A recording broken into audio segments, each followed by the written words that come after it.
Namaskar to all. Today we are going to start our new topic sporting terms which related to sports. Sports terminology refers to the important words used in the field of sports. It is important to know about various sports terminology. This is increases general awareness and help enjoy sports program to the maximum. खेल की जो ये शब्दावली है या ये जो term हैं ये बहुत ही महत्वपूर्ण होते हैं जो कि अलग अलग गेम से संबंधित होते हैं। इनके बारे में हमें जानना बहुत ही आवश्यक है क्योंकि इससे क्या होता है कि खेल के कार्यक्रमों को और बढ़ावा मिलता है और सामान्य जागरूकता बढ़ती है। It also encourage several people to join the field of sport. यह कई लोगों को खेल के क्षेत्र में शामिल होने के लिए बढ़ावा देता है। Deuce, this term is used in a tennis. इस ड्यूस टर्म का हिंदी मीनिंग होता है बराबरी के अंक। Deuce is the score in a game of tennis when both players have 40 points. One player has to win 2 points one after the other to win the game। Deuce tennis के खेल में score है जब दोनों खिलाड़ियों के पास 40-40 अंक होते हैं तो एक खिलाड़ी को खेल जीतने के लिए एक के बाद एक 2 अंक जीतने होते हैं। Next, leg before wicket, this term is used in cricket। leg before wicket is one of the way in which a batsman can be dismissed। इसे शॉर्ट में LBW भी कहते हैं। LBW is the way in which a batsman may be out if any part of the body except the hands prevent the ball from hitting the wicket provided the ball has not first touched the bat or a hand। यह एक तरीका है जिससे कि बल्लेबाज को इससे out किया जा सकता है। अगर बल्लेबाज के इससे शरीर का कोई भी अंग या हाथ में गेंद को टकराने से रोकता है, विकेट को टकराने से अगर हाथ या कोई भी बॉडी का पार्ट रोकता है तब इस तरह की टर्मिनोलॉजी क्रिकेट में यूज़ की जाती है। Next, pen hold, this term is used in a table tennis. Pen hold is the Asian style grip of holding the racket where the head of the racket is facing down and is held the way a person hold a pen or a pencil। इस शब्द का प्रयोग table tennis में होता है।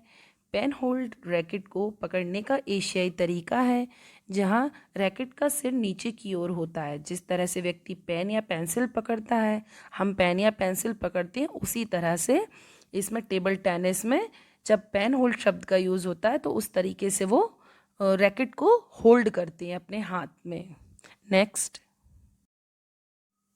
Kick off, in football when the players kick off they started a game by kicking the ball from the centre of the pitch. Football के खेल में जब खिलाड़ी पिच के केंद्र यानी कि सेंटर से गेंद को लात मारकर खेल को शुरुआत से शुरू करते हैं तब हम वहाँ किक ऑफ टर्म का यूज़ करते हैं। Next is drag flick, this term is used in hockey। The action involves a player crouching low down and next to the ball and picking it up on the shaft of the hockey stick। Hockey में drag flick शब्द का उपयोग किया जाता है जिसमें खिलाड़ी गेंद के बगल में नीचे की ओर उछालता है और उसे हॉकी स्टिक के शाफ्ट पर उठा लेता है। Next, jump serve, the volleyball jump serve is a type of a volleyball serve where the player increases the power and height of their serve by jumping into the hit।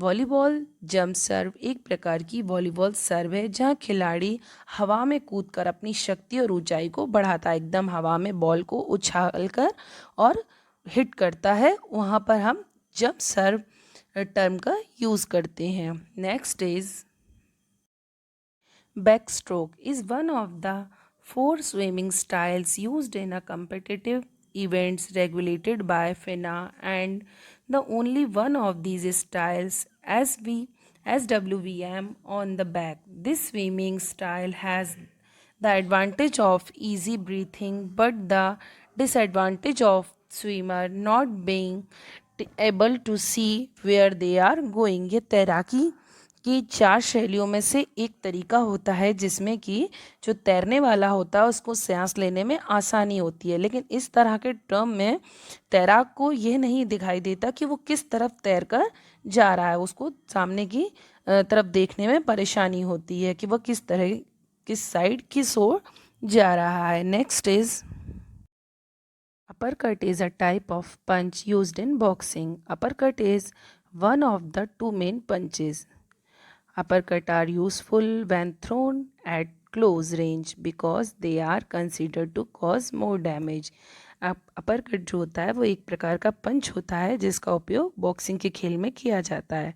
Uppercut 2 मुख्य पंचों में से एक होता है. Uppercut तब उपयोगी ज़्यादा होता है जब उसे निकट सीमा पर यूज़ किया जाता है क्योंकि वह खेल में उसे अधिक नुकसान पहुंचाने वाला माना जाता है. So student, in this chapter you have to learn the term very well that which game it's belong to. आपको इस चैप्टर में यही लर्न करना है कि कौन सा टर्म किस गेम को बिलोंग करता है, किस खेल से वह संबंधित है. Thank you. Have a nice day.